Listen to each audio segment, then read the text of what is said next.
திறந்து நாம் ஒரு வசனத்தை நம்ம வாசிக்க போகிறோம். எடுத்துக்கொள்ளலாம். நீதிமொழிகள் 3ஆம் அதிகாரத்தினுடைய 18வது வசனத்தை நம்ம வாசிக்க போகிறோம். நீதிமொழிகள், ஸ்தோத்திரம், தேங்க்யூ ஜீசஸ், 3ஆம் அதிகாரத்தினுடைய 18வது வசனத்தை வாசிக்கலாம்.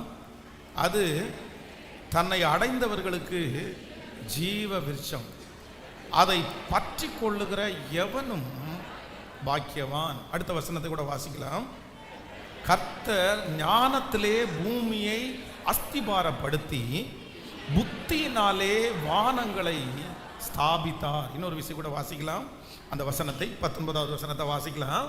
கர்த்தர் ஞானத்தினாலே பூமியை அஸ்திபாரப்படுத்தி புத்தியினாலே வானங்களை ஸ்தாபித்தார். இன்னொரு விஷயம் கூட வாசிக்கலாம்.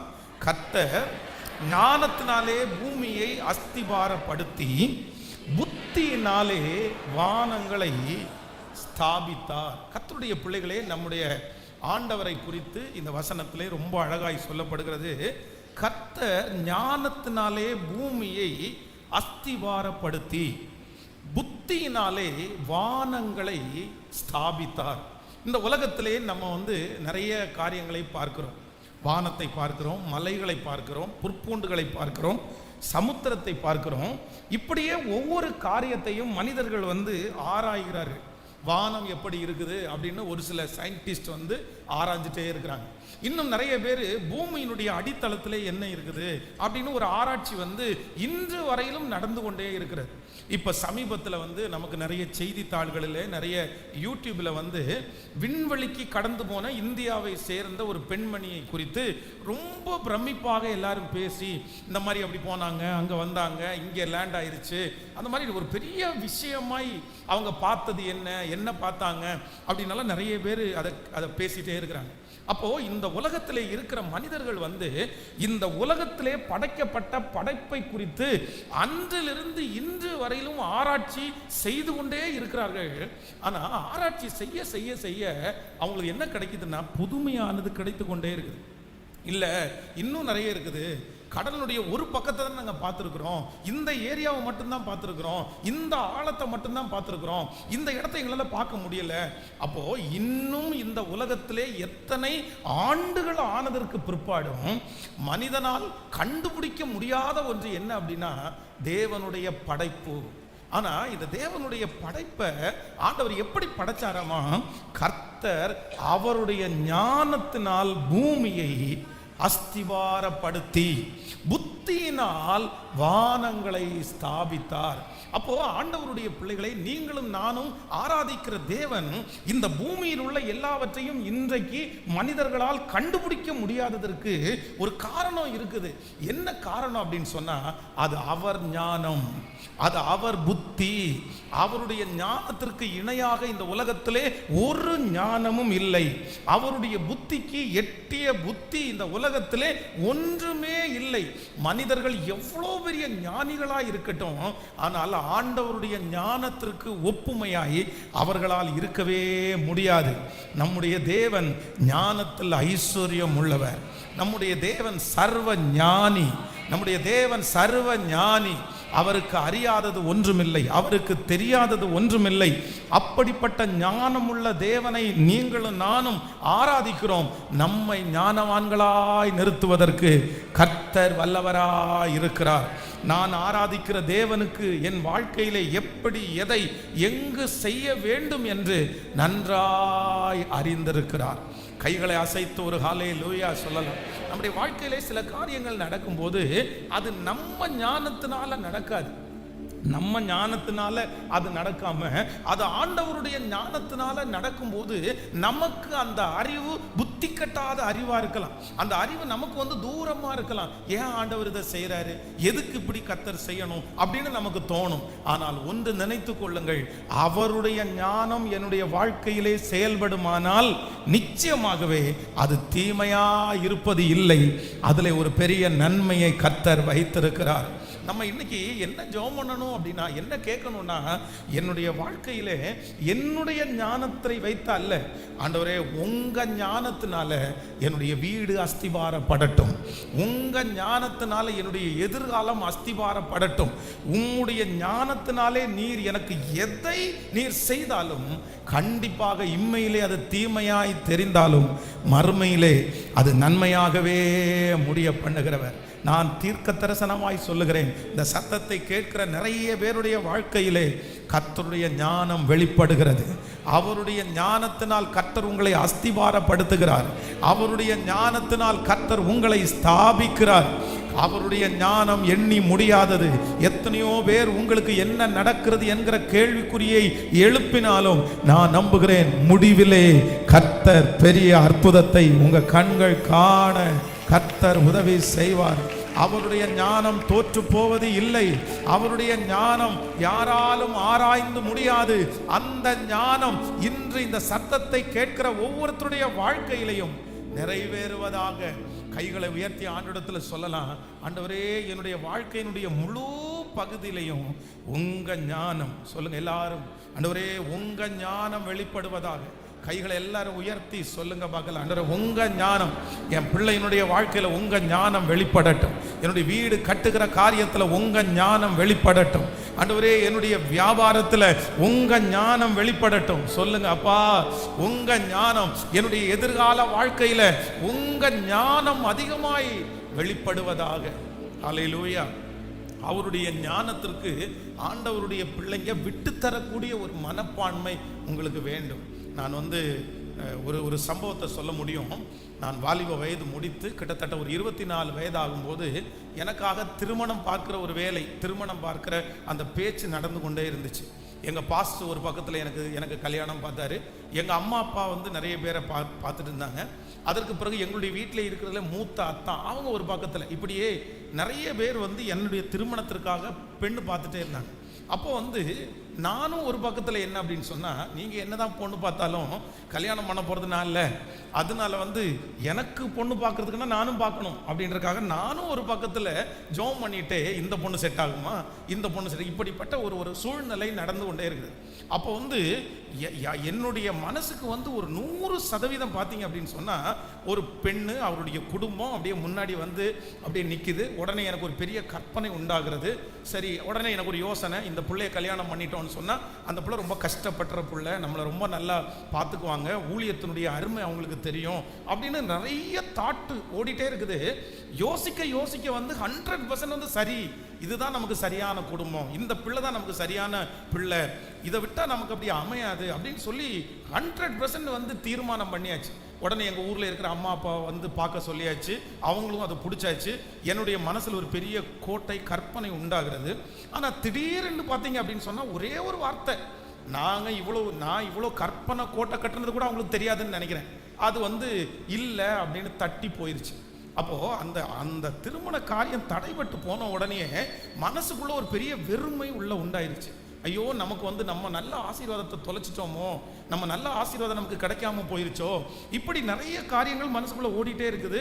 ஆனாலும் அந்த நேரத்தில் என்ன அப்படின்னா, ஆண்டவரே இதை நீர் அனுமதித்திருப்பீரே, ஆனால் இதை தாங்கக்கூடிய பலன் தாங்க, இதை தாண்டக்கூடிய பலன் தாங்க அப்படின்னு ஜெபம் பண்ணிட்டு அடுத்த ஒரு 1 வீக் கஷ்டமா இருந்துச்சு. அதற்கு பிறகு தாண்டிட்டோம்.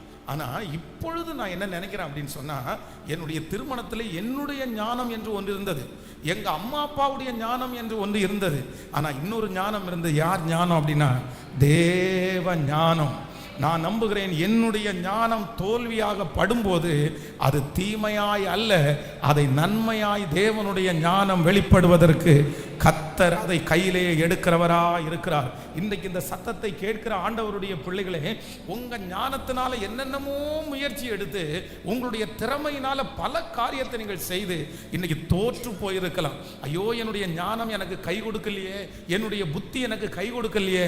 ஆனா நான் நம்புறேன், உங்க ஞானம் தோற்று போனது நல்லது. அந்த இடத்துல கர்த்தர் ஞானத்தினாலே உங்க பிள்ளையினுடைய வாழ்க்கையை அஸ்திபாரப்படுத்த போகிறார். அவருடைய புத்தியினாலே அந்த பிள்ளையினுடைய வாழ்க்கையை கர்த்தர் ஸ்தாபிப்பேன் என்று கர்த்தர் வாக்கு கொடுக்கிறார். ஹல்லேலூயா.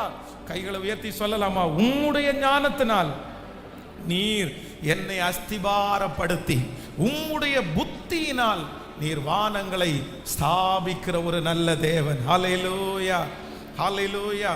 அவர் இந்த வசனத்தை நான் தியானித்துக் கொண்டிருக்கும் போது விசேஷமாய் ஒரு தேவனுடைய பிள்ளையினுடைய வாழ்க்கையிலே இந்த ஞானம் என்கிறது ரொம்ப அவசியமான ஒன்று. இந்த ஞானத்திற்காக ஒவ்வொரு தேவனுடைய பிள்ளைகளும் ஆண்டவரிடத்துல நீங்க கேட்கணும், நீங்க ஜெபிக்கணும்னு கர்த்தர் எதிர்பார்க்கிறார். வேதம் சொல்லுகிறது, உங்களில் ஒருவன் ஞானத்தில் குறைவுள்ளவனாய் இருந்தால் யாவருக்கும் சம்பூரணமாய் கொடுக்கிற தேவனிடத்தில். அப்போ எல்லாவற்றுக்கும் ஆண்டவருடைய பிள்ளைகளுக்கு என்ன தேவை அப்படின்னா ஞானம் தேவை. வேதம் சொல்லுகிறது, ஞானத்தை சம்பாதி, என்னத்தை சம்பாதித்தாலும் நீ புத்தியை சம்பாதித்துக்கொள். பாருங்க, நம்முடைய வாழ்க்கையில பணத்தை இழந்தது எதனால இழந்தோம் அப்படின்னா நம்ம ஞான குறைவினால தான் இருந்தோம். நம்ம நிறைய மனிதர்களை இழந்தது எதனால இழந்தோம் அப்படின்னா ஞான குறைவினால தான் இருந்தோம். ஒரு காலகட்டத்தில் நீங்க வந்து நின்று யோசிச்சு பார்க்கும்போது உங்களுடைய வாழ்க்கையிலே இழந்தது, உங்களுடைய வாழ்க்கையிலே விட்டு போனது எந்த காரணத்தினாலையும் அல்ல, கொஞ்சம் ஞானமா நடந்திருந்தா, கொஞ்சம் ஞானமா நடந்திருந்தா.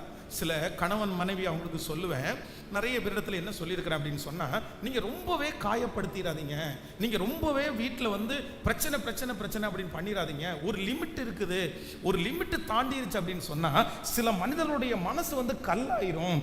அப்படி கல்லாயிருச்சு இல்லைன்னா அந்த பாசம் போயிருச்சுன்னா அதுக்கப்புறம் அதை கொண்டு வர்றதுக்கு ரொம்ப கஷ்டம், நீ கொஞ்சம் கவனமாய் கையாளுங்க. ஆனா சிலர் வந்து கேட்கவே மாட்டாங்க, அவங்களுக்கு தெரியவே தெரியாது. சரி, நம்ம இவ்வளோ காயப்படுத்தக்கூடாது, நம்ம எக்ஸ்ட்ரீமாக போகக்கூடாது. ஆனால் கடைசியில் பார்த்தீங்க அப்படின்னா அந்த நபரை நோயாளியாக மாற்றினதுக்கு பிற்பாடு அந்த நபரை சாகத்தக்க அளவுக்கு கொண்டு போய் விட்டதுக்கு அப்புறம் அதுக்கப்புறம் உணர்ந்து என்ன பிரயோஜனம்?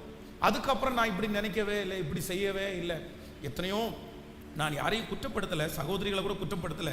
ஆனால் சில இடங்களில் வந்து சில ஆண்கள் மரித்து போகிற இடத்துல சில சிஸ்டர்ஸ் இது என்ன அழுதுருக்கிற என் காதில் கேட்டிருக்கேன்னா, கொஞ்சம் தெரிஞ்சிருந்தா அவரை நான் நல்லா பார்த்துருப்பேன்ல, நல்லா பார்த்துட்டு ஒன்றும் சொல்லாமல் மனசுலேயே வச்சுட்டு இருந்தாரே இவர். இப்படி இவ்வளோ பெரிய காயத்தை சில ஆண்கள் வந்து இருதயத்தில் இருக்கிற காரியத்தை வெளிப்படையாக சொல்ல மாட்டாங்க. ஆனால் நீ சிலருக்கு ஈஸியாக இருக்கும், அவங்களுக்கு உள்ளத்துக்குள்ள ரொம்ப ஊண்டிங்க, அவங்களுக்கு உள்ளத்துக்குள்ள அது ஒரு பெரிய காயமாய் போகும். என்னுடைய மனைவியை மன்னிங்க அப்படின்னு சொன்னா நிறைய பேர் உங்களுக்கு தெரியாது பாஸ்டர், என்னுடைய கணவனாரை மன்னிங்கன்னா உங்களுக்கு தெரியாது பாஸ்டர். ஏன் அப்படின்னா அந்த அளவிற்கு காயப்படுத்தி இருப்பார்கள். அந்த அளவுக்கு ஒரு லிமிட்டுக்கு மேல ஒரு நபரை வந்து நீங்க வந்து ரொம்ப காயப்படுத்திட்டீங்கன்னா அந்த நபருடைய பாசத்தை சுதந்திரிக்கிறது வந்து ரொம்ப கடினம். அது உங்களுக்கு கிடைக்காது. நீங்களே பாருங்களேன், எத்தனையோ பேரிடத்துல பழகுறீங்க, ஒரு உயிருக்கு உயிராய் ஒரு மனுஷனை நேசிச்சு அவர்களுக்காக அவ்வளவு வந்து நீங்க டைம் ஸ்பெண்ட் பண்ணி அவ்வளோ அழகா பார்க்குறீங்க. ஆனா அவங்களிடத்துல இருந்து ஒரு நெகட்டிவ் ஒன்று வருதுன்னு வைங்களேன், ஒரு மன கஷ்டம் வருது அப்படின்னு சொன்னா நீங்க சிலர் வந்து விட்டுட்டோன்னு வச்சுக்கோங்களேன், அதுக்கப்புறம் அவ்வளோ பழகினவங்களா இருந்தாலும் அதற்கு பிறகு பழையது மாதிரி உங்களால் என்ன பண்ண முடியாதுன்னா அவங்கள நெருங்கவே முடியாது. ஏன் அப்படின்னா இவ்வளவு காயப்படுத்திட்டாங்களே, வேண்டாம் வேண்டாம் வேண்டாம், போதும், நாங்கள் பகையெல்லாம் எதுவும் இல்லை, ஆனால் நான் வந்து உங்களை நல்லா பார்த்துக்கிறேன், அவ்வளோதான், எனக்கு இதுக்கு மேலே வர முடியாது. அப்போது இந்த காயங்களை ஒரு தேவனுடைய பிள்ளை வந்து அதிகமாய் ஒரு குடும்பத்தில் கொடுக்காதபடி நீங்கள் என்னவா இருக்கணும்னா, சில பிள்ளைங்க திருமணமான புதிதில் நடந்து கொள்ளுகிற சில விதம், ஞானக்குறைவாய் நடந்து கொள்ளுகிற விதம் காலம் முழுவதும் அவங்களுடைய வாழ்க்கையில் தீமையாய் வந்து நிற்கும். ரொம்ப கஷ்டமாக இருக்கும், ஐயோ நான் இப்படி பண்ணிட்டேனே. அப்போ ஒரு குடும்பத்தை நடத்துவதற்கு கூட என்ன ஆண்டவர் நம்மிடத்தில் எதிர்பார்க்கிறார் என்றால் ஞானம் அவசியமான ஒன்று. ஆமேன் சொல்லுங்கள். எல்லாரும் எதற்காக ஜெபிக்கணும்னா, ஆண்டவரே எனக்கு நீர் ஞானத்தை தார். காரணம் என்னவென்றால் என் தேவன் ஞானத்தினாலே பூமியை அஸ்திவாரப்படுத்துகிற தேவன். ஆமேன்.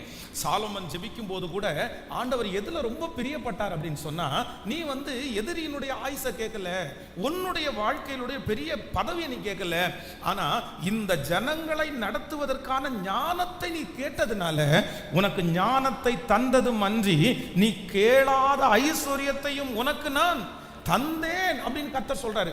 அப்போ நம்முடைய ஆண்டவர் வந்து எப்படி வாழ்றது பிடிக்கும் அப்படின்னா, நம்ம ஞானமா வாழ்றது தான் ஆண்டவருக்கு பிடிக்கும்.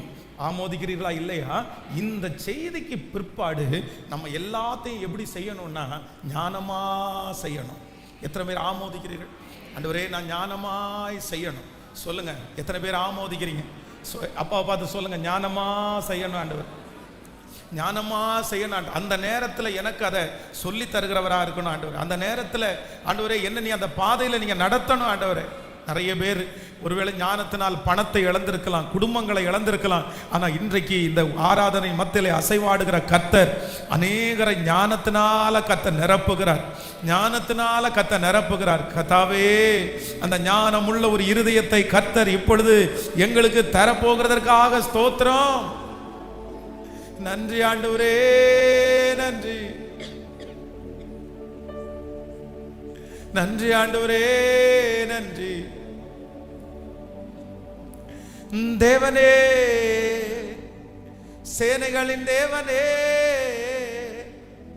சேனைகளின் தேவனாகிய கர்த்தாவே, தேவனே, சேனைகளின் தேவனே, சேனைகளின் தேவனாகிய கர்த்தாவே, திருப்பிக் கொள்ளும் எங்களை, மறைக்காதிரும் முகத்தை, ரட்சியும் ஜனத்தை. இப்ப சொல்லுங்க, கைகளை உயர்த்தி, திரும்பி வாரும், வானத்திலிருந்து கண்ணோக்கி பாரும். சொல்லுவோம், திரும்பி வாரும், வானத்தில் இருந்து கண்ணோக்கி பாரும். இந்த திராட்சை செடியை விசாரித்தாரோடு கேளுங்கப்பா, இந்த திராட்சை செடியை சத்தமா, இந்த திராட்சை செடியை, இந்த திராட்சை செடியை விசாரித்தார், இந்த திராட்சை செடியை விசாரித்தாருளும். ஹல்லேலூயா, ஆமென். கர்த்தர் உங்களை ஞானத்தினால் அஸ்திபாரப்படுத்தி, உங்களை அவர் ஞானத்தினால், கர்த்தர் புத்தியினால் உங்களை ஸ்தாபிப்பாராக. இனி ஞானம் இல்லாம செஞ்சுட்டனே அப்படின்ற அந்த எண்ணத்தை கர்த்தர் உங்களிடத்திலிருந்து எடுத்து போட்டு, நான் ஞானமா செஞ்ச கர்த்தர் உதவி செய்தார் என்ற சாட்சியை கர்த்தர் உங்களுக்கு செய்யறதுக்கு கர்த்தர் கிருபை தர வல்லவரா இருக்கிறார். அவன் எல்லாத்தையும் டீல் பண்ண முடியும், நீங்க எல்லாத்தையுமே எதிர்கொள்ள முடியும். எதனால எதிர்கொள்ள முடியும்னா, கொஞ்சம் ஞானம் எல்லாத்தையும் ரொம்ப நேர்த்தியாய் உங்களோட டீல் பண்றதுக்கு உதவி செய்யும். ஸோ டைம் இருக்கிறது மாதிரி ஒரு தேவனுடைய பிள்ளைக்கு தேவையான ஒரு 3 ஞானத்தை குறித்து உங்களுக்கு சொல்லி ஜெபித்து முடிக்க போகிறேன். வேதத்தில் எனக்கு ரொம்ப பிடிச்ச ரொம்ப நல்ல கேரக்டர் யார் அப்படின்னா, இந்த யோசேப்பு அப்படின்ற கேரக்டர் எனக்கு ரொம்ப பிடிக்கும். அடிக்கடி என்னுடைய தியானத்தில் இந்த யோசேப்பினுடைய வாழ்க்கையை, அவருடைய பரிசுத்தம், அவர் நடந்து கொண்ட விதங்கள், அவருடைய குடும்பத்தோடு இருந்த ஐக்கியம், இது எல்லாமே எனக்கு ரொம்ப ஆச்சரியமாய் கர்த்தருக்காக வாழ்ந்து, வாலிப வயசுல வாழ்ந்து, ஒரு நன்மையை பெற்று அந்நிய தேசத்துல ஒரு மிகப்பெரிய தலைவனான மனுஷன் யார் அப்படின்னா இந்த யோசேப்பு. அவனுக்கு கொடுத்த தரிசனம் முழுக்க நிறைவேற்றப்பட்டவன் இந்த யோசேப்பு. அதனால இந்த யோசேப்பினுடைய வாழ்க்கையில இருந்த சில ஞானங்கள் எனக்கு ரொம்ப வியப்பா இருந்துச்சு, ரொம்ப ஆச்சரியமா இருந்துச்சு. அந்த ஞானத்தை குறித்து உங்களோடு சொல்லி உங்களுக்காக ஜெபிக்க போறேன். வாசிக்கலாம், எடுத்துக்கொள்ளலாமே. நீங்கள் ஆதியாகமம் 41ஆம் அதிகாரத்தினுடைய 51வது வசனத்தை வாசிக்க போறோம்.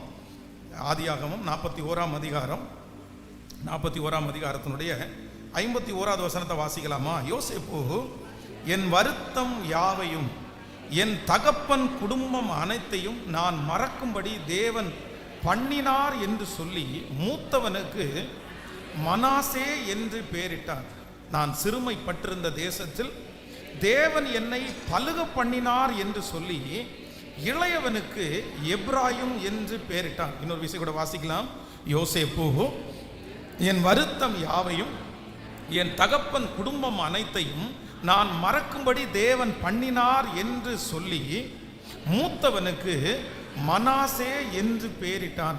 நான் சிறுமைப்பட்டிருந்த தேசத்தில் தேவன் என்னை பலுக பண்ணினார் என்று சொல்லி இளையவனுக்கு எப்ராயிம் என்று பெயரிட்டான்.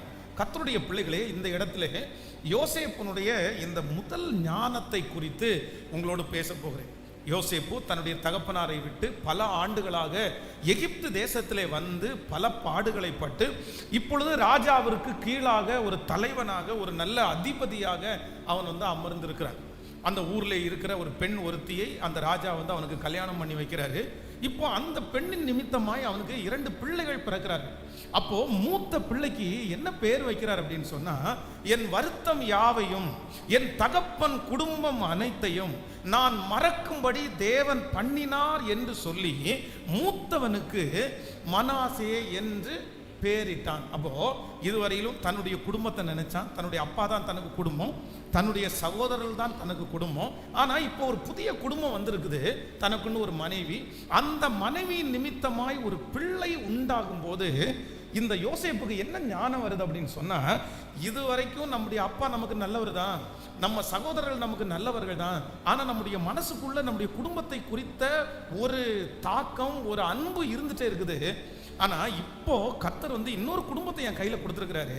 நான் என்ன பண்ணக்கூடாது அப்படின்னு சொன்னா, நான் பழைய அந்த குடும்பத்தையே நினைச்சு இந்த குடும்பத்தை நான் என்ன பண்ணிடக்கூடாது அப்படின்னு சொன்னா, இழந்துடக்கூடாது அப்படின்னு தன்னுடைய தகப்பன் வீட்டையும் மறக்கும்படி பண்ணினான்.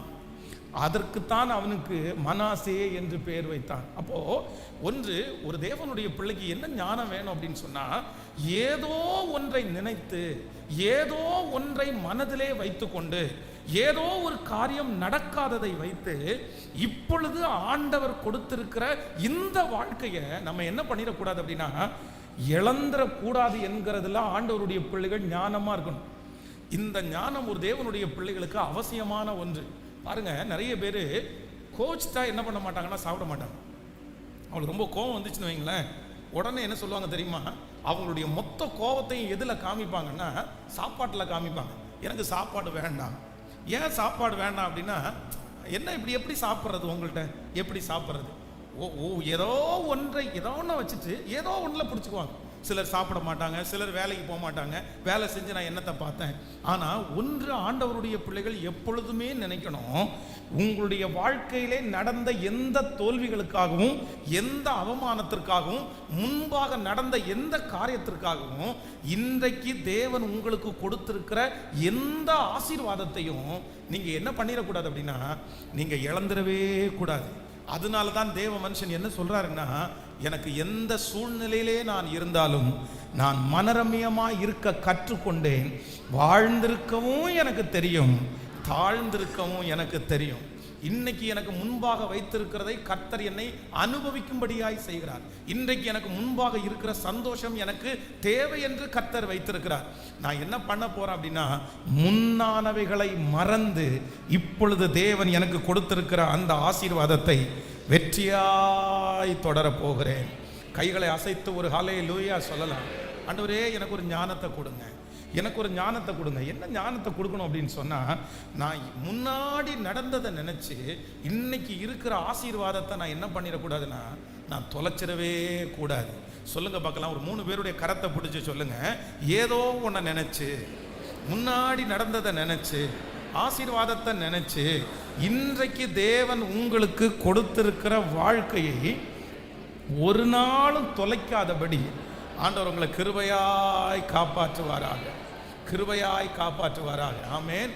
இந்த எண்ணம் முற்றிலுமாக எடுக்கப்படுவதற்கு நீங்க ஜெபம் பண்ணணும். அவனுக்கு முன்னாடி ஒரு பெரிய சந்தோஷம் இருக்குது. இப்போ என்ன முக்கியம் அப்படின்னு சொன்னா, ஏற்கனவே இருக்கிற துக்கம் எனக்கு முக்கியம் அல்ல, ஏற்கனவே இருக்கிற அந்த துக்கத்தை நான் மறந்து இப்பொழுது இருக்கிற சந்தோஷத்தை நான் எதிர்பார்க்கிறேன். பாருங்க, சில கல்யாணமான பிள்ளைகள் வந்து கல்யாணம் பண்ணி கொடுத்துட்டோன்னு வைங்களேன், ஏற்கனவே அப்பாவுடைய வீட்டில் நிறைய சந்தோஷம் இருக்குன்னு வாருங்களேன், இன்னைக்கு வந்து அதை விட ஒரு சின்ன சந்தோஷம் இருக்கும், ஒரு பெரிய சந்தோஷம் இல்லை அப்படின்னா நிறைய பேர் இந்த வாழ்க்கையை தொலைச்சிக்குவாங்க. என்ன வாழ்க்கையை தொலைச்சிக்குவாங்க? நான் எப்படி இருந்தேன் தெரியுமா, ஒரு காலத்தில் எப்படி இருந்தேன் தெரியுமா, ஒரு காலத்தில் எப்படி நடந்தேன் தெரியுமா, ஒரு காலத்தில் எப்படி நான் சாப்பிட்டேன் தெரியுமா, இப்படி இருந்து இன்னைக்கு நான் இப்படி வாழணுமா, நான் இப்படி இருக்கணுமா. ஆனால் ஆண்டவர் என்ன கற்றுக் கொடுக்குறாருன்னா, ஒரு உண்மையான ஞானம் என்கிறது, நான் முன்பாக இருக்கிறதை நினைத்து இந்த வாழ்க்கையை நான் தொலைக்கப் போவது இல்லை. கர்த்தர் இந்த சத்தத்தை யாரோ ஒருத்தருக்கு ஆண்டவர் தெளிவாய் பேசுகிறார். நீ முன்னாடி நடந்ததை, முன்னாடி இருந்ததை முன்னாடி கர்த்தர் உங்களை வச்சிருந்ததை நினைச்சு இன்றைக்கு இருக்கிற ஒவ்வொரு நாளும் தூக்கத்தை தொலைத்து கொண்டு மனதை வருத்தப்படுத்தி கொண்டு சஞ்சலத்தோடு வாழ்கிற தேவனுடைய பிள்ளையை கர்த்தர் வாக்கு கொடுக்கிறார், இல்லை இன்றைக்கு நான் உனக்கு தந்திருக்கிறதுல நீ சந்தோஷப்படு, இன்றைக்கு உனக்கு வைத்திருக்கிற அந்த ஆசீர்வாதத்தில் நீ மகிழ்ச்சியா இரு, கர்த்தரை கனம் பண்ணுங்கள். கர்த்தர் சொல்லுகிறார், அதை விட இதில் பல மடங்கு சந்தோஷத்தை கர்த்தர் வைத்திருக்கிறார். இந்த சந்தோஷம் கர்த்தர் இன்னும் பெருக பண்ணுவேன் என்று கர்த்தர் வாக்கு கொடுக்கிறார். ஹல்லேலூயா. தேவனே எனக்கு ஒரு கிருபையை தாரும், நான் என்ன பண்ணணும்னா இன்னைக்கு தேவன் எனக்கு வைத்திருக்கிற சந்தோஷத்திலே நான் சந்தோஷப்படுவதற்கு கர்த்தர் எனக்கு கிருபையை தருவீராக. ஸோ சின்ன பிள்ளைகளை போல அப்படியே கோவிச்சிட்டு 4 நாள் கோவிச்சிட்டு 5 நாள் கோவிச்சிட்டு அப்படி அல்ல. இன்று எனக்கு முன்பாக வைத்திருக்கிறதுலே நான் என்ன பண்ணுவேன்னா நான் சந்தோஷப்படுவேன். கைகளை அசைத்து ஒரு ஹல்லேலூயா சொல்லணும் முழு பலத்தோடு. ஆமென். தாவீது தனக்கு பிறந்த பிள்ளை, ரொம்ப நேசித்த பிள்ளை, அந்த பிள்ளை வியாதியாக இருக்கும்போது அந்த பிள்ளைக்காக அழுது உபவாசம் பண்ணி ஜெபம் பண்ணுறாரு. ஆனால் அந்த பிள்ளை இப்போ மரிச்சு போயிருச்சு. அந்த பிள்ளை மரிச்சு போயிருச்சுன்னு சொன்ன செய்தியை சுற்றி இருக்கிறவங்க சொல்கிறதுக்கு அவ்வளோ வருத்தப்படுறாங்க. எப்படி சொல்லுவோம் ராஜாட்ட? துக்கப்படுவாரே, சஞ்சலப்படுவாரே, முன்னிலும் அதிகமாக சந்தோஷப்படுவாரே, முன்னிலும் அதிகமாக துக்கப்படுவாரே. ஆனால் என்ன நடந்துச்சு அப்படின்னு சொன்னால், தாவீது குளித்து ஸ்நானம் பண்ணி ட்ரெஸ் சேஞ்ச் பண்ணிட்டு தன்னுடைய முன்னாடி சாப்பாடு கேட்டு சாப்பாடை கொடுங்கன்னு சொல்லி அந்த சாப்பாடை சாப்பிட்டோம். நாங்கள் இருக்கிறவங்க அத்தனை பேருக்கு ஆச்சரியமாக இருக்குது. என்ன பண்ணிட்டு இருக்கிறீங்க? ஏற்கனவே பிள்ளை உயிரோடு இருக்கும்போது உபவாசம் பண்ணி அழுதிங்கல்ல, இப்போ பிள்ளை மரிச்சு போயிருக்கும் போது எதுக்கு நீங்க சாப்பிட்றீங்க அப்படின்னு கேட்கும்போது தாவீது என்ன சொல்றாருன்னா, பிள்ளை உயிரோடு இருக்கும்போது பிள்ளை பிழைக்கும் என்று பிள்ளைக்காக அழுதேன், ஆனால் பிள்ளை இப்போ மரிச்சு போயிருச்சு, நான் அரசனிடத்திற்கு போவேனே அல்லாமல் அது என்னிடத்திற்கு திரும்பி வராது. ஆமென். ஒரு விஷயம் தனக்கு கிடைக்கல, தனக்கு நடக்காது, அவ்வளோதான் முடிஞ்சு போச்சுன்னு நினைச்சதுக்கு பிற்பாடு அந்த விஷயத்தையே நினைச்சு தன்னுடைய வாழ்க்கை முழுக்க வேதனையாக இருக்கிறதற்கு தேவ மனுஷன் ஒப்பு கொடுத்ததே இல்லை.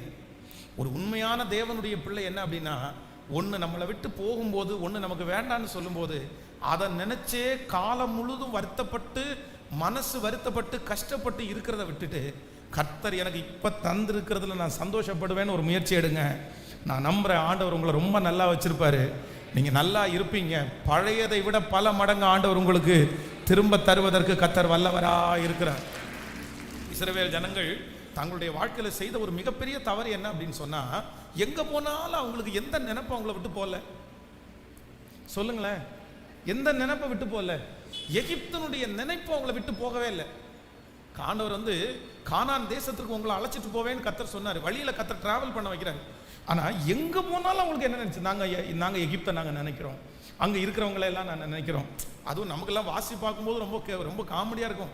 என்ன நினைக்கிறோம் அப்படின்னா, வெண்டைக்காவை நினைக்கிறோம், வெள்ளரிக்காவை நினைக்கிறோம், கத்திரிக்காவை நினைக்கிறோம், பூசணிக்காவை நினைக்கிறோன்றாங்க. அப்போ நமக்கு என்னடா இது, ஆண்டவர் வானத்து மன்னாவினால போஷிக்கும் போது பூசணிக்காய் எப்படி நினைக்கிறாங்க, எப்படி நினைக்க முடியும் அப்படின்னு நினைக்கிறோம். ஆனால் உண்மையிலேயே உங்களை 4-5 பேரை கொண்டு போய் ஃபாரின்ல விட்டாங்கன்னு வச்சுங்களேன், சைனா இந்த மாதிரி இடத்துக்கு போயிட்டீங்க அப்படின்னு சொன்னால், அங்கெல்லாம் நீங்கள் நம்ம நினைக்கிற மாதிரி சோறெல்லாம் கிடைக்காது, சாப்பாடெல்லாம் கிடைக்காது, சாம்பார்லாம் கிடைக்காது. சிலருக்கு என்னதான் சாப்பிட்டாலும் கடைசியில் கொஞ்சம் ரசம் வச்சு சாப்பிட்டாதான் ஒரு திருப்தி. அங்கே ரசத்துக்கெல்லாம் வழியே கிடையாது. அங்கே சூப்பே வித்தியாசமாக தான் இருக்கும். அதுவும் வித்தியாசமாக சொல்கிறாங்க, நாய் சூப்பெல்லாம் இருக்குன்றாங்க. ஆமாம், மிருகங்களெல்லாம் வச்சு பொரிச்செல்லாம் கொடுக்குறவங்கெல்லாம் இருக்கிறாங்க அப்படின்னு. அங்கே போய் ஒரு வாரம் சாப்பிட்டு இருந்தீங்கன்னு வைங்களேன், உங்கள் மனசு என்ன தோணும் அப்படின்னு சொன்னால், சே அந்த சாப்பாடை சாம்பாரை பார்த்து எத்தனை நாளாச்சு, அந்த ஏக்கம் வந்துடும். அந்த நம்ம சின்ன வயசுலேருந்தே சாப்பிட்ட அந்த சாப்பாடு அதை விட அது உயர்ந்தது தான். ஆனால் அந்த சாப்பாடை நம்ம என்ன பழகிட்டோம், விட்டு கொடுக்க முடியாது. ஆனால் இஸ்ரவேல் ஜனங்களை போல ஆண்டவருடைய பிள்ளைகள் இருக்கக்கூடாது. எப்படி நம்ம இருக்கணும் அப்படின்னு சொன்னால், நான் எந்த இடத்துல போனாலும் அந்த சூழ்நிலைக்கு ஏற்றது போல் என்னை மாற்றிக்கொண்டு அந்த சூழ்நிலையில நின்று சந்தோஷப்படுவதற்குரிய பலனை தேவன் எனக்கு கிருபையாய் தருகிறவர். உங்க பிள்ளைகள் போகிற இடத்துல நான் நம்புறேன், அந்த சூழ்நிலை எப்படி இருந்தாலும் அதுல சந்தோஷமாய் அதுல இருப்பதற்கு கர்த்தர் கிருபை தருவாராக. அந்த சூழ்நிலையை சந்தோஷமாய் எதிர்கொள்கிறதுக்கு கர்த்தர் கிருபை தருவாராக. அந்த வேலை ஸ்தலத்தில் கர்த்தர் ஒரு ஞானத்தை தருவாராக. ஐயோ, நான் இதுக்கு முன்னாடி இப்படி இருந்தேனே, இன்னைக்கு இப்படி இருக்கிறேனே அப்படின்ற அந்த எண்ணத்தை எடுத்து போட்டு அந்த சூழ்நிலைக்கு தகுந்தவாறு உங்களுடைய இருதயத்தை கர்த்தர் சரி செய்து, உங்களுடைய புத்தியை கர்த்தர் சரி செய்து ஒரு ஞானத்தை கொடுத்து அதிலே சந்தோஷப்படுகிற ஒரு கிருபையை கர்த்தர் தருவாராக. கைகளை உயர்த்தி ஆண்டவரிடத்தில் இந்த முதல் காரியத்திற்காக, முதல் ஞானத்திற்காக ஜெபம் பண்ணுவோம். தகப்பனே, கேளுங்க என்னுடைய காரியத்தை. யாரோ ஒருத்தருக்கு ஆண்டவர் பேசுறாரு, நீ ஏன் மகளே அதே நினைச்சிட்டு இருக்கிற, நீ ஏன் மகனே அதே நினைச்சிட்டு இருக்க, அதை விட நான் பெஸ்டா உனக்கு செய்ய மாட்டேனா, அதை விட பெஸ்டா நான் உனக்கு தரமாட்டேனா, அதை விட நல்லதா உனக்கு தரமாட்டேனா? நிச்சயமாய் நான் தருவேன், நிச்சயமாய் நான் உனக்கு தருவேன். நீ ஏற்கனவே கண்டது அல்ல, காணாத ஒரு கானானை உனக்காக நான் ஆயத்தப்படுத்தி இருக்கிறேன். எகிப்திலே எவ்வளவு சொகுசாக, எகிப்திலே எவ்வளவு வெற்றியாய் நீ வாழ்ந்தாலும் அதை விட வெற்றியை உனக்கு நான் வைத்திருக்கிறேன். ஹல்லேலூயா. ஃபர்ஸ்ட் நம்பர் 1 மறந்துடவே கூடாது, என் தேவன் ஞானத்தினால் இந்த பூமியை அஸ்திபாரப்படுத்துகிறார். ஸோ அவருடைய பிள்ளைக்கு இருக்கிற ஒரு ஞானம் என்ன அப்படின்னு சொன்னா, ஏதோ ஒன்றுக்காக இன்றைக்கு கர்த்தர் எனக்கு கொடுத்துருக்கிற ஆசீர்வாதத்தை நான் என்ன பண்ண மாட்டேன்னா, நான் தொலைக்க மாட்டேன். நான் தொலைக்க மாட்டேன். சொல்லுங்க, நான் தொலைக்க மாட்டேன். நான் தொலைக்க மாட்டேன். இளையகுமாரனை குறித்து வேதம் சொல்லுகிறது, தன்னுடைய தகப்பனாரிடத்திலிருந்து எல்லா ஆஸ்தியையும் வாங்கிட்டு வந்து அனாவசியமாய் செலவு பண்ணி எல்லாத்தையும் இழந்துட்டான். இப்போ அவனுக்கு ஒண்ணுமே இல்லை. பன்றியினுடைய தவிட்டை தின்பதற்கு கூட அவனுக்கு கிடைக்கல. அந்த மாதிரி ஒரு சூழ்நிலைக்கு தள்ளப்பட்டான். ஆனா என்ன நினைக்கிறான் அப்படின்னு சொன்னா, அதுக்காக நான் இப்படியே வாழ்ந்துட முடியுமா, நான் இப்படியே மரிச்சிட முடியுமா? இல்லை, நான் எழுந்து என் தகப்பனாரிடத்திற்கு போய், தகப்பனை உனக்கு விரதமாகவும் பரத்து விரதமாகவும் பாவம் செஞ்சேன்னு என்னை அறிக்கை செய்வேன்னு சொல்லி அன்னைக்கு என்ன சிச்சுவேஷன் அவனுக்கு இருந்துச்சோ அதை தன் தகப்பனாரிடத்தில் போய் சொன்னான். வேதம் சொல்லுகிறது, அவருடைய தகப்பனார் அவனை வாழ வைத்தார். ஒரு சில வேளைகளில் சிலர் வந்து குற்ற மனசாட்சியோடு இருக்கலாம். நான் எங்கேயோ இருக்க வேண்டியவன் பாஸ்டர், நான் எவ்வளோ பெரிய ஊழியத்தை செய்ய வேண்டியவன், நான் ஆண்டவருக்காக பயன்பட வேண்டியவன், ஆனால் நான் வந்து இப்படி போயிட்டேன், நான் இப்படி கல்யாணம் பண்ணிட்டேன், நான் இப்படி குடும்பத்தை சேர்த்துக்கிட்டேன், நான் இப்படி தெரியாதனமாக இங்கே போயிட்டேன். ஆண்டவருடைய பிள்ளைகளை எல்லாம் போகட்டும், எல்லாம் போகட்டும். கர்த்தர் வாக்கு கொடுக்கிறார், முந்தினவைகளை நினைக்க வேண்டாம், பூர்வமானவைகளை சிந்திக்கவும் வேண்டாம். இதோ நான் உனக்கு ஒரு, சத்தமா சொல்லுங்க பார்க்கலாம், புதிய காரியத்தை செய்கிறேன், அது வனாந்தரத்தில் வெளியையும் அவாந்தர வெளியிலே. இந்த சத்தத்தை கேட்கிற நிறைய பேருக்கு ஆண்டவர் ஒரு புதிய காரியத்தை கர்த்தர் செய்கிறார். கர்த்தர் உங்களுக்கு நிறைய பேருக்கு ஒரு புதிய காரியத்தை செய்கிறார். போனதெல்லாம் போகட்டும், போனது எல்லாம் போகட்டும், இழந்ததெல்லாம் குறித்து நான் கவலைப்படுவது வேண்டிய அவசியம் இல்லை. ஆண்டவரே, இப்பொழுது எனக்கு முன்னாடி இருக்கிற வாழ்க்கையை நான் வெற்றியா வாழணும், இனி இருக்கிற வாழ்க்கையை நான் வெற்றியா வாழணும். இனி கர்த்தர் என்னை எத்தனை காலம் இந்த உலகத்துல உயிரோட வச்சிருக்கிறாரோ அத்தனை காலமும் கர்த்தருக்கு சாட்சியாய் கர்த்தர் வாழணும். அதனால தான் கர்த்தர் சொல்றாரு, முந்தினவைகளை நினைக்க வேண்டாம், பூர்வமானவைகளை சிந்திக்க வேண்டாம், நான் உனக்கு ஒரு புதிய காரியத்தை உனக்காக செய்வேன், உனக்காக செய்வேன், உனக்காக செய்வேன். ஐயா, ஏதோ ஒரு காரியத்தை நினைச்சு இனி எனக்கு முன்பாக இனி இருக்கிற ஆயுசு நாட்களை நான் எந்த விதத்திலையும் கெடுத்து விடாதபடி கர்த்தர் எனக்கு கிருபையா இறங்குவீராக. கிருபையா. இந்த ஞானத்திற்காக தயவு செய்து வீட்டில் போய் கூட ஜெபம் பண்ணுங்க. இது ரொம்ப அவசியமான ஒன்று. என்ன அப்படின்னா, ஏதோ ஒன்றுக்காக இனி இருக்கிற வாழ்க்கை நம்ம என்ன பண்ணக்கூடாதுன்னா அதை இழந்துடவே கூடாது. ஆமென். இரண்டாவதாக நீங்க ஒரு வசனத்தை வாசிக்கலாம். 37ஆம் அதிகாரத்தை எடுத்துக்கொள்ளுங்கள். ஆதியாகமம் 37ஆம் அதிகாரம், 37ஆம் அதிகாரத்தினுடைய 1வது வசனத்திலிருந்து வாசிக்கலாமா? 37ஆம் அதிகாரம் 1வது வசனத்தில் வாசிக்கலாம். யாக்கோபு தன் தகப்பன் தங்கியிருந்த கானான் தேசத்திலே குடியிருந்தான். யாக்கோபுனுடைய சன்னதியின் வரலாறு. யோசேப்பு 17 வயதிலே தன் சகோதரனுடைய ஆடுகளை மேய்த்து கொண்டிருந்தான். அந்த இளைஞன் பில்காள் சில்பாள் என்னும் தன் தகப்பனுடைய மறுமனை ஆட்டிகளின் குமாரரோடே இருந்து அவர்களுடைய துன்மார்க்கத்தை தன் தகப்பனுக்கு சொல்லி வருவான். இஸ்ரவேல் முதிர் வயதிலே யோசேப்பு தனக்கு பிறந்ததினால் இஸ்ரவேல் தன் குமாரர் எல்லாரிலையும் அவனை அதிகமாய் நேசித்து அவனுக்கு பலவர்ண அங்கியை செய்வித்தான். அவனுடைய சகோதரர் எல்லாரிலும் அவனை தங்கள் தகப்பன் அதிகமாய் நேசிக்கிறதை அவன் சகோதரர் கண்டபோது அவனோட பட்சமாய் பேசாமல் அவனை பகைத்தார். யோசேப்பு ஒரு சொப்பனம் கண்டு அதை தன் சகோதரருக்கு அறிவித்தான். அதன் நிமித்தம் அவனை இன்னும் அதிகமாய் பகைத்தார்கள். கர்த்தருடைய பிள்ளைகளே கவனிங்க, இந்த இடத்துல இந்த யோசேப்புக்கு சின்ன வயசுலே என்ன ஞானம் ஒன்று வருது அப்படின்னா, வேதம் சொல்கிறது எத்தனை வயசுலையாமா யாக்கோபு தன் சன் யோசேப்பு 17 வயதிலே தன் சகோதரனுடைய ஆடுகளை மேய்த்து கொண்டிருந்தான். அந்த இளைஞன் பில்காள் சில்பாள் என்னும் தன் தகப்பனுடைய மறுமணியாட்டிகளின் குமாரரோடே இருந்து அவர்களுடைய துன்மார்க்கத்தை தன் தகப்பனுக்கு சொல்லி வருவான். கைகளை உயர்த்தி ஒரு ஹல்லேலூயா சொல்லலாம். ஒரு தேவனுடைய பிள்ளைக்கு இரண்டாவது ஒரு ஞானம் வேணும். இந்த யோசேப்புக்கு என்ன ஞானம் இருக்கு அப்படின்னா, எல்லாருமே தப்பு பண்றாங்க. அவன் கூட பிறந்தவங்க, அவனுடைய அப்பாவுடைய மறுமனை மாட்டினுடைய பிள்ளைகள், இவங்க எல்லாருமே தவறு செய்யும் போது இவனுடைய வாழ்க்கையை மட்டும் இவன் எப்படி அமைச்சுக்கிட்டான் அப்படின்னா, அவனை மாதிரி நான் இல்லை, அவளை மாதிரி நான் இல்லை, அவனை மாதிரி நான் எதுவும் செய்ய முடியாது, இவளை மாதிரி நான் எதுவும் செய்ய முடியாது, என்னுடைய வாழ்க்கை தனி, எல்லாரும் பண்ற தப்ப நான் என்ன பண்ணக்கூடாதுன்னா பண்ணக்கூடாது என்கிற ஒரு ஞானம் சின்ன வயதுல யோசேப்புக்கு இருந்துச்சு. அப்போ நான் என்ன நம்புறேன் அப்படின்னா, இந்த சத்தத்தை கேட்கிற ஒவ்வொரு தேவனுடைய பிள்ளைகளுக்கும் ஒரு ஞானம் ரொம்ப அவசியம். என்ன ஞானம் அவசியம் அப்படின்னா, அவங்கள மாதிரி எல்லாத்தையும் நாம் பண்ண முடியாதுன்ற ஞானம் அவசியம். இந்த ஞானம் உங்களுக்குள்ளே இல்லாவிட்டால் நீங்கள் எல்லாரை விட வித்தியாசமானவர்களாய் ஸ்பெஷலா கண்டிப்பா நீங்க தெரியவே மாட்டீங்க. நீங்க ஆண்டவருடைய கண்களுக்கு ஸ்பெஷலா தெரியணுமா, இந்த உலகத்துல ஆண்டவர் உங்களை ஆசீர்வதிக்கணும் அப்படின்னா ஆண்டவரிடத்துல என்ன ஞானத்தை கேட்கணும் அப்படின்னு சொன்னா, ஆண்டவரே நான் எல்லார மாதிரி இல்லை அப்படின்ற ஒரு உணர்வுள்ள ஒரு இருதயத்தை கர்த்தர் எனக்கு கிருபையாய் கர்த்தர் தருவாராக.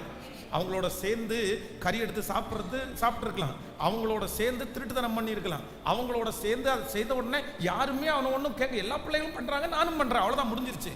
ஆனால் யோசேப்புக்கு ஒரு ஞானம் வந்துருச்சு, நான் அப்படி செய்ய மாட்டேன். இன்றைக்கு இந்த சத்தத்தை கேட்குற எல்லா வாலிப தம்பிகளுக்கும் தங்கச்சிகளுக்கும் பெரியவங்களுக்கும் ஒரு ஞானத்தை கொடுக்கணும். என்ன ஞானத்தை கொடுக்கணும்னா, ஆண்டவரே எனக்கு ஒரு ஞானம், எல்லாரும் மாதிரி எல்லாரும் அப்படி பண்ணும்போது நான் என்ன நினைக்கணும் அப்படின்னு சொன்னா, இது எனக்கு தேவைதானா, இது எனக்கு அவசியமானதா, இதை நான் பண்ண முடியுமா, இதை கத்திடத்தில் என்னிடத்துல எதிர்பார்க்கிறாரா, நான் இப்படி செய்கிறதற்கு தகுதி உள்ளவனா, இந்த ஒரே ஒரு விஷயத்தை மட்டும் நீங்க நினைச்சிட்டீங்கன்னா நான் நம்புறேன் இந்த உலகத்தில் ஆண்டவருடைய சித்தத்தை உங்களாலே நிறைவேற்ற முடியும். எல்லாவற்றையும் எனக்கு அனுபவிக்க அதிகாரம் உண்டு, ஆனால் எல்லாம் எனக்கு தகுதியாயிராது. சொல்லுங்கள், எல்லாவற்றையும் அனுபவிக்கிறதற்கு எனக்கு அதிகாரம் உண்டு, ஆனால் எல்லாம் எனக்கு என்னவா இருக்காது அப்படின்னு சொன்னான், தகுதியாயிராது, எல்லாம் எனக்கு நல்லா இராது. இந்த ஞானம் 17 வயசுல ஒரு தேவனுடைய பிள்ளைக்கு இருக்குது, ஒரு வாலிப பிள்ளைக்கு இருக்குது. இந்த சத்தத்தை கேட்குற எந்த வாலிப தம்பி தங்கச்சி ஆனாலும் நான் சொல்லலாம், உங்க கூட படிக்கிறவங்க சினிமா தேட்டருக்கு போகலாம், உங்க கூட படிக்கிறவங்க என்ன வேணாலும் பண்ணலாம், ஆனா நீங்க ஒரு முடிவு எடுங்க. என்ன முடிவு அப்படின்னு சொன்னா, ஐ ஆம் ஸ்பெஷல், நான் தனியாக்கப்பட்டவன், எனக்கும் அதற்கும் சம்பந்தமும் இல்லை, அவன் செய்வதற்காக நான் செய்ய மாட்டேன், அவன் செய்வதற்காக நான் செய்ய முடியாது. கர்த்தர் என்னை எப்படி அழைத்திருக்கிறார் என்றால், என்னை விசேஷமுள்ளவனாய் கர்த்தர் அழைத்திருக்கிறார். அல்லேலூயா. யாரெல்லாம் இந்த ஞானத்தில் இருக்கிறாங்களோ அவங்களுக்கு ஒரு எதிர்காலம். நீங்கள் தான் முதல் பெயர் சபா வரைக்கும் பேர் பெற்று விளங்கின தீர்க்கதரிசியாகிய சாமுவேல் கூட என்ன பண்றாரு அப்படின்னு சொன்னா, அவங்க எல்லாம் அதை பண்ணும்போது அவர் என்ன பண்ணல அப்படின்னு சொன்னா, நான் பண்ண மாட்டேன்ப்பா, நான் வரமாட்டேன்ப்பா, எனக்கு வேண்டாம்ப்பா, எனக்கு பிடிக்காதுப்பா, எனக்கு இது செட் ஆகாதுப்பா. எனக்கு செட் ஆகாதுன்ற வார்த்தையை ஒவ்வொரு தேவனுடைய பிள்ளையும் தன்னுடைய வாழ்க்கையில கண்டிப்பா சொல்லணும். பக்கத்துல கையை பிடிச்சு சொல்லுங்க, எனக்கு இது செட் ஆகாது. நல்லா சொல்லுங்க. நிறைய பேர் சொல்ற மாதிரி தெரியல, எனக்கு இது செட் ஆகாது அப்படின்ற வார்த்தையை நம்ம கண்டிப்பா சொல்லணும். ஆமே. சவுல் மாதிரி நிறைய பேர் நமக்கு கொண்டு வந்து தருவாங்க. என்ன கொண்டு வந்து தருவாங்க? சவுலுடைய ட்ரெஸ்ஸை. இன்னைக்கு யாருக்காவது பாருங்களேன், உங்களுக்கு நம்ம காவல்துறை அதிகாரியில் இருக்கிற போலீஸ்கார யாராவது உங்க சொந்தக்காரங்களா இருந்தா, ஒரு நாள் இந்த ட்ரெஸ்ஸை நீ போட்டுக்கோ அப்படின்னு சொன்னா நீங்க என்ன பண்ணுவீங்கன்னு நினைக்கிறீங்க? நீங்க போடுவீங்களோ இல்லையோ, எனக்கு ரொம்ப ஆசை. என்ன ஆசை அப்படின்னா, இந்த போலீஸ் ட்ரெஸ் போட்டு ஒரு நாள் நிற்கணும்னு ஆசை. ஆனால் இன்னைக்கு வரைக்கும் நமக்கு டம்மி போலீஸ் கூட கிடைக்கல, அந்த வாய்ப்பு கூட நமக்கு தூரமாக போயிடுச்சு. ஏன் அப்படின்னா, அப்படி கூட நடிக்கிறதுக்கு ஒருத்தரும் கூப்பிடலைங்க, நம்மளை நடிப்பு போலீஸ் கூட பண்ணலை. ஆனால் எனக்கு ரொம்ப ஆசை உண்மை. அப்படி யாராவது ஒரு, அதுவும் அந்த நாட்டினுடைய ராஜா வந்து ராஜான்னு ஐடென்டிஃபை பண்ணுறதுக்கு ஒரு ட்ரெஸ் அவருக்கு இருக்குது. அவர் ஒரு பெரிய போர் சேவகன்னு ஐடென்டிஃபை பண்ணுறதுக்கு ஒரு ட்ரெஸ் இருக்குது. அவர் என்ன சொல்கிறார் அப்படின்னு சொன்னால், நீ இதோட போகாத, நான் உனக்கு ஒரு ட்ரெஸ் தரேன், இதோட நீ போ, நீ எல்லாரும் மாதிரி இரு, நீ அவங்கள மாதிரி பண்ணு, நீ ஒரு ஸ்பெஷலாக தனியாக தெரியுற, உன்னுடைய ட்ரெஸ்ஸை பார்த்தாலே வந்து மதிக்க மாட்டாங்க போல தெரியுது, நீ இதோட போட்டு எப்படி அவனுக்கு முன்னாடி போய் நிற்ப. ஆனால் தாவீது என்ன சொல்கிறான் அப்படின்னு சொன்னால், இது எனக்கு சத்தமாக சொல்லுங்க வாலிப தம்பிங்க தங்கச்சி, நீ உண்மையான ஞானமாக இருந்தா உன் வாயிலிருந்து கண்டிப்பாக ஒரு வார்த்தை வரும். என்ன வார்த்தை வரும் அப்படின்னா, இது எனக்கு செட் ஆகாதுப்பா, இது ஏன் அப்படின்னு கேட்டால் கூட அது எனக்கு சொல்ல தெரியலப்பா, எனக்கு செட் ஆகலை, எனக்கு பிடிக்கல, எனக்கு அது வேண்டாம்ப்பா, விட்டுறேன், வேற ஏதாவது பண்ண. இப்படி உங்கள் வாயிலிருந்து வார்த்தை வருமானால் நீங்கள் யார் அப்படின்னு சொன்னால், நீங்கள் ஞானமுள்ள ஒரு தேவனுடைய பிள்ளை. அல்லேலூயா. கைகளை உயர்த்தி ஆண்டவரிடத்துல சொல்லுங்க, ஆண்டவரே எனக்கு ஒரு ஞானம் வேண்டும். யோசேப்புக்கு கொடுத்த ஒரு ஞானம் எனக்கு தேவை. எல்லாத்தையும் எனக்கு அனுபவிக்கிறதுக்கு அல்ல, எல்லாத்தையும் நான் ஆண்டவரே எல்லாம் எனக்குரியது அப்படி அல்ல. ஆண்டவரே எனக்குன்னு கர்த்தர் ஒரு தகுதி கொடுத்திருக்கிறார், எனக்கென்று கர்த்தர் ஒரு குடும்பத்தை கொடுத்திருக்கிறார், எனக்கென்று ஒரு எதிர்காலத்தை கொடுத்திருக்கிறாரு. ஆண்டவரே நான் உடனே தீர்மானம் எடுக்கணும். ஆண்டவரே இல்லை, இது எனக்கு தேவையற்றது, இது என்னால் முடியாது, இது எனக்கு அவசியமற்றது, இது நான் செய்யக்கூடாது. அப்படிப்பட்ட ஒரு இருதயத்தை கர்த்தர் எனக்கு தருவீராகன்னு கேளுங்க பார்க்கலாம். தாங்க ஆண்டவரே, தாருங்க ஆண்டவரே, தாருங்க ஆண்டவரே. நீர் பேதைகளை ஞானி ஆக்குறவர் நீங்க தானே அப்பா, நீங்க தானே ஆண்டவரே, நீங்க தானே ஆண்டவரே. கேட்கிற நிறைய பேருக்கு கர்த்தர் அந்த ஞானத்தை தருகிறார். அவங்கள மாதிரியே இருக்கணும்னு தான்ப்பா எனக்கு தோணுது, அவங்கள மாதிரியே நடக்கணும்னு தோணுது, அவங்க என்னென்ன செய்யறாங்களோ அதெல்லாம் செய்யணும்னு எனக்கு தோணுது. ஆனா அப்படி இல்லை, நீர் எனக்கு தருகிறதுல நான் சந்தோஷப்பட்டு நான் களி கூர்ந்து, ஆண்டவரே எனக்கு நீ கொடுக்க அந்த காரியத்தை வெற்றியாய் வாழ்வதற்கு சொல்லுங்க, அந்த கிருபையை கர்த்தர் இப்பொழுது எனக்கு தருவீராக. ஆண்டவரே கர்த்தாவே, நான் நிலையற்றவன், என் கால்களை ஸ்திரப்படுத்தும். சொல்லுவோம், கர்த்தாவே, கர்த்தாவே, நான் நிலையற்றவன், என் கால்களை ஸ்திரப்படுத்தும். என் பலனும் நீரே, என் பலனும் நீரே, என் கோட்டை நீரே, உம்மை தேடுகிறேன். என் பலனும் நீரே, என் கோட்டையும் நீரே, உம்மை நேசிக்கிறேன். ஒரு விஷயம் கூட கைகளை வைத்து கர்த்தாவே, கர்த்தாவே, நான் நிலையற்றவன், என் கால்களை ஸ்திரப்படுத்தும். சொல்லுவோம், கர்த்தாவே,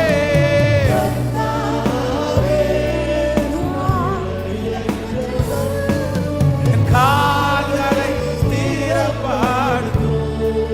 சொல்லுவோம், என் பலனும் நீரே,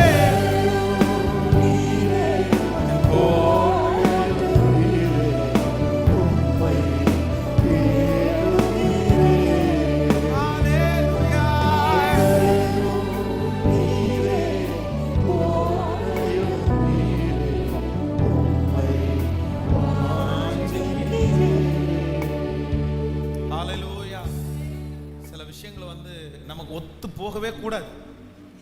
போலீஸ் ஸ்டேஷனுக்கு போகிறது அப்படின்னு சொல்லும்போது நமக்கு நிறைய பேருக்கு என்ன பண்ணக்கூடாது, அது ஒத்து போகக்கூடாது. எனக்கு அது செட் ஆகாதுப்பா, எனக்கு அது செட் ஆகாதுப்பா. இந்த வார்த்தையை சத்ரு உங்களுக்கு ஏதாவது ஒரு காரியத்தை சொல்லும்போது ஒரு 10 டைமாவது நீங்கள் சொல்லுங்கள், இது எனக்கு செட் ஆகாது, இது என் குடும்பத்துக்கு சரியாகாதுப்பா. உங்களுக்கு ஓகே, ஆனால் எனக்கு அது ஓகே இல்லைப்பா, எனக்கு அது ஓகே, என்னால் செய்ய முடியாதுப்பா. இந்த எண்ணம் உங்களுக்குள்ள வந்தாலே நீங்கள் ஸ்பிரிச்சுவல் லைனில் நல்லா இருக்கிறீங்கன்னு அர்த்தம். ஆமேன்னு சொல்லுங்கள். பாருங்க, அவங்கெல்லாம் வம்புக்கு வந்து இழுப்பாங்க. ஆனால் எந்த நேரத்திலையும் சிமேய் வந்து தாவீதை எப்படி தூசிக்கிறான், பேலியாளின் மகனே, ரத்த பிரியனே, கூட இருக்கிறவர் என்ன இப்படி அமைதியாக இருக்கிறீங்க, வாங்க ஒரு கை பார்த்துடலாம் அப்படின்னு சொல்லும்போது, வேணாம்ப்பா விடுப்பா, நமக்கு அதெல்லாம் ஒன்றும் ஆகாதுப்பா, விட்டுருப்பா பார்த்துக்கணும். இந்த மனப்பான்மை ஆண்டவருடைய பிள்ளைகளுக்கு வேணும். ஆபிரகாமை குறித்து வேற சொல்கிறது, அவ்வளவு தூரம் கூட்டிட்டு வந்து வளர்த்து ஆடு மாடுகளை கொடுத்து வேலைக்காரங்களை குறித்து டெவலப் பண்ணி விட்டது யாருன்னா ஆபிரகாம். ஆனால் லோத்துக்கும் ஆபிரகாமுடைய மந்தை மேய்ப்பருக்கும் பிரச்சனை வரும்போது லோத்து நல்லவனா இருந்தா என்ன பண்ணிருக்கணும் அப்படின்னு சொன்னா, எதுக்குப்பா அவங்கள்ட்ட போய் சண்டை போட்டுருக்கீங்க, அவங்க கொடுக்குறதாப்பா நம்ம வச்சிருக்கிறோம் அப்படின்னு சொல்லணும். ஆனா சண்டை போடல. இப்போ என்ன நடக்குது அப்படின்னா, நீ வலதுபுறம் போனால் நான் இடதுபுறம் போகிறேன், இதான் ஆபிரகாம், நீ உனக்கு தெரியுமா, நீ போப்பா, எனக்கு அது செட் ஆகாதுப்பா, சண்டை போடலாம் வேணாம்ப்பா.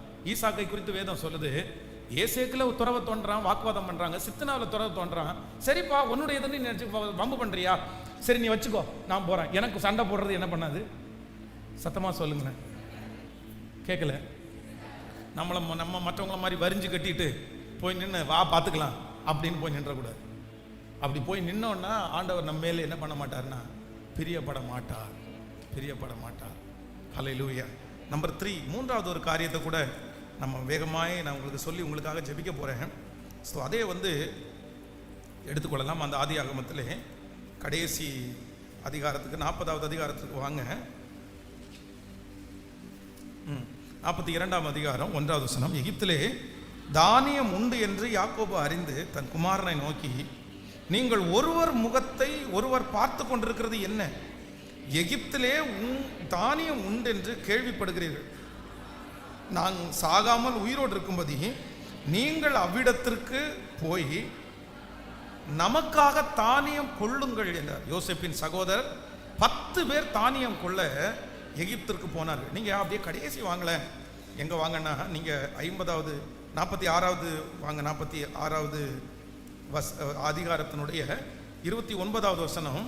யோசேப்பு தன் ரதத்தை ஆயத்தப்படுத்தி அதன் மேல் ஏறி தன் தகப்பனாகிய இஸ்ரவேலை சந்திக்கும்படி போய் அவனை கண்டு அவனுடைய கழுத்தை கட்டி கொண்டு வெகு நேரம் அவன் கழுத்தை விடாமல் அழுதான். அப்பொழுது இஸ்ரவேலர் யோசேப்பை பார்த்து, நீ இன்னும் உயிரோடு இருக்கிறாயே, நான் உன் முகத்தை கண்டேன், எனக்கு இப்பொழுது மரணம் வந்தாலும் வரட்டும் என்றான். யோசேப்பு பின்பு யோசேப்பு தன் சகோதரரையும் தன் தகப்பன் குடும்பத்தாரையும் நோக்கி, நான் பார்வோனிடத்திற்கு போய் கானான் தேசத்திலிருந்து என் சகோதரரும் என் தகப்பன் குடும்பத்தாரும் என்னிடத்தில் வந்திருக்கிறார்கள். போதும், இந்த அதிகாரத்தை வீட்டில் போய் வாசிங்க. இந்த யோசேப்பினிடத்திலிருந்து எனக்கு பிடிச்ச ஒரு 3வது ஞானம் என்ன அப்படின்னு சொன்னா, இவன் எதற்கு பின்னாடியும் அவ்வளவு சீக்கிரமாய் போகாத ஒரு மனிதனா இருந்தான்.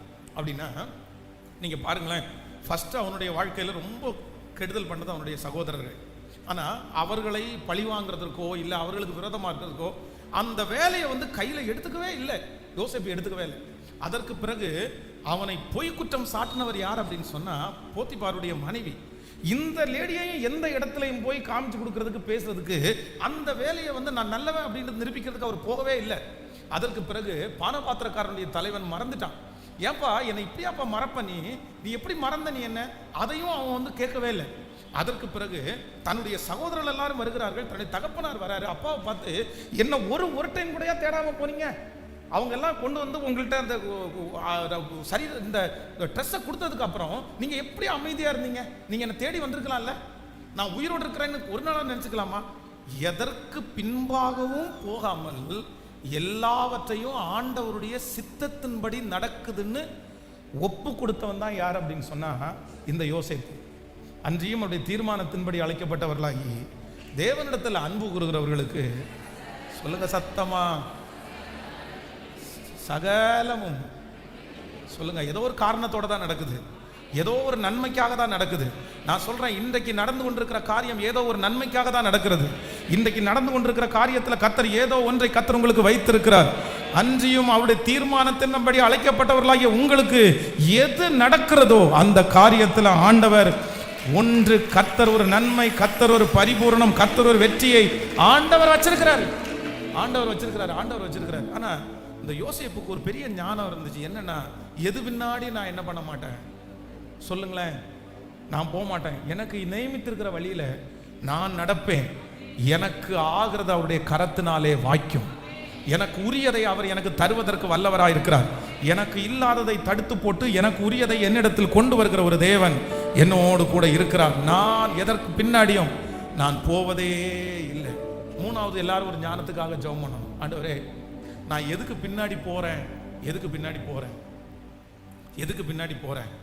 நீங்க இப்போ நீங்க யோசிச்சு பாருங்களேன், நீங்க எதுக்கு பின்னாடி நீங்க போயிட்டு இருக்கிறீங்க? எதுக்கு பின்னாடி நீங்க போயிட்டு இருக்கிற வழி சரியான வழியா? அது தேவைதானா நமக்கு? அதுல போய் என்னத்தை நம்ம கண்டோம்? அவன் பொய்க்காரன் அப்படின்னு நிரூபிச்சு என்னத்தை நம்ம பார்க்க போறோம்? அவன் மோசமானவன் அப்படின்னு சித்தரிச்சு நம்ம என்னத்தை பார்க்க போறோம்? நமக்கு என்ன அந்த வேலை? நமக்கு எதுக்கு அந்த வேலை? இந்த யுத்தம் உங்களுடையது அல்ல. இந்த யுத்தம் யாருடையது அப்படின்னா தேவனுடையது.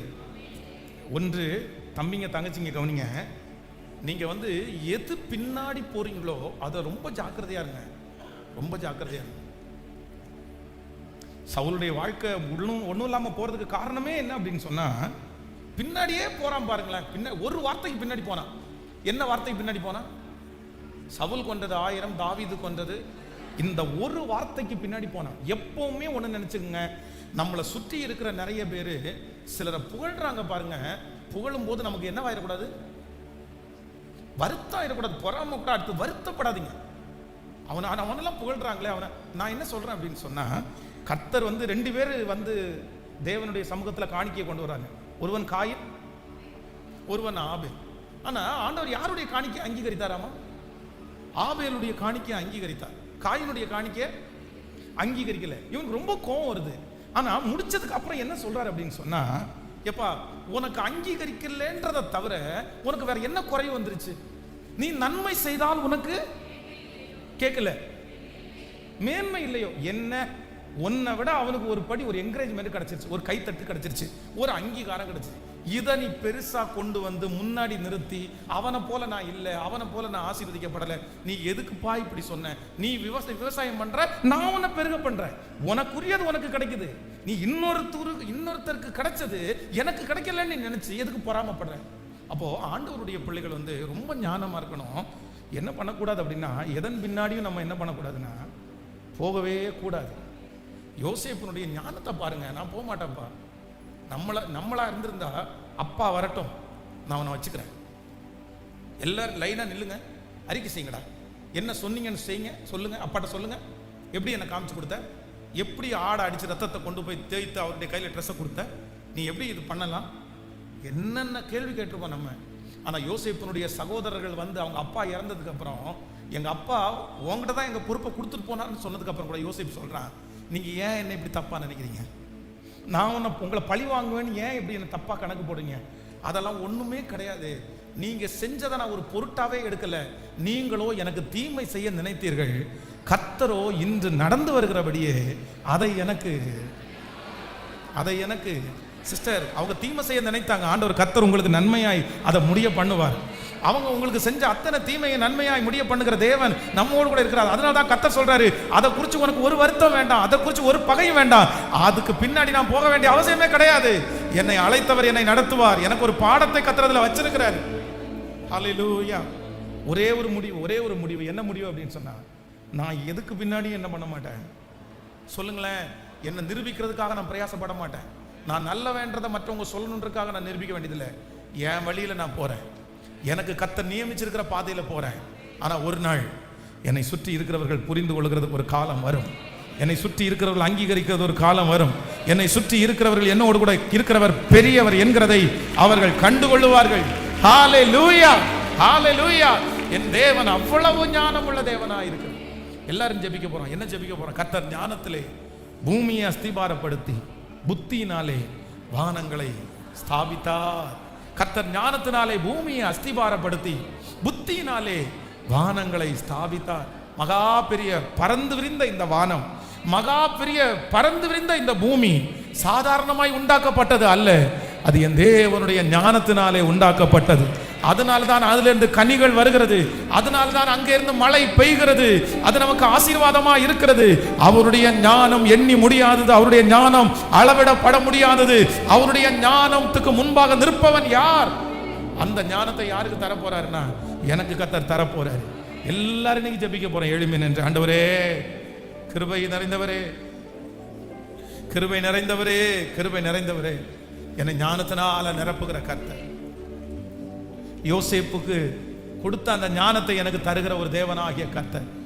சொல்லுங்க, எல்லாரும் கைகளை உயர்த்தி கேளுங்க ஆண்டவரிடத்துல, என்னை ஞானத்தினால நிரப்புங்கப்பா, புக் ஒன்று. என்ன ஞானத்தினால நிரப்புங்க ஆண்டவரே, என்ன ஞானத்தினால நிரப்புங்க ஆண்டவரே. New book. என்ன ஞானத்தினால நிரப்புங்க ஆண்டவரே, என்ன ஞானத்தினால நிரப்புங்க. கேளுங்க எல்லாருமே கைகளை உயர்த்தி.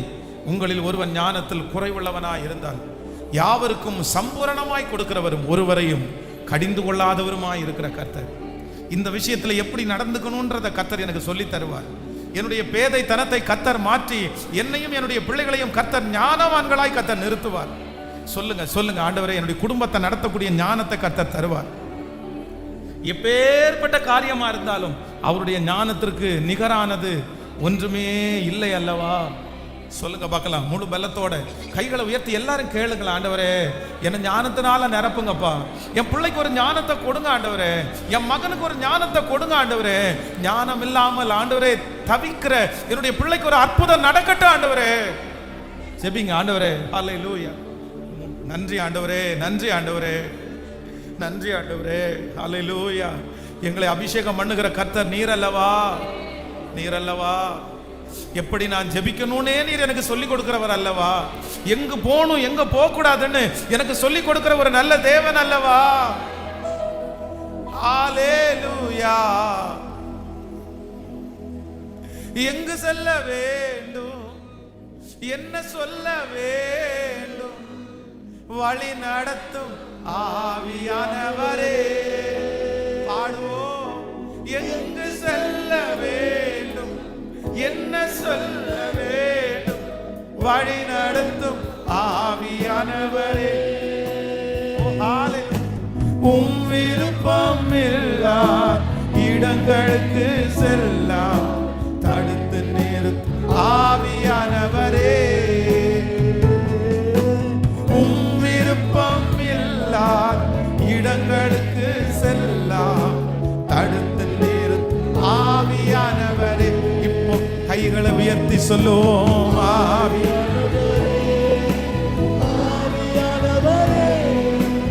பரிசுத்த ஆவியானவரே, எங்களை நிரப்பு ஆவியானவரே, எங்களை நிரப்பு ஆவியானவரே, ஆவியானவரே ஒரு விஷயம் கூட ஆவியானவரே, ஆவியானவரே.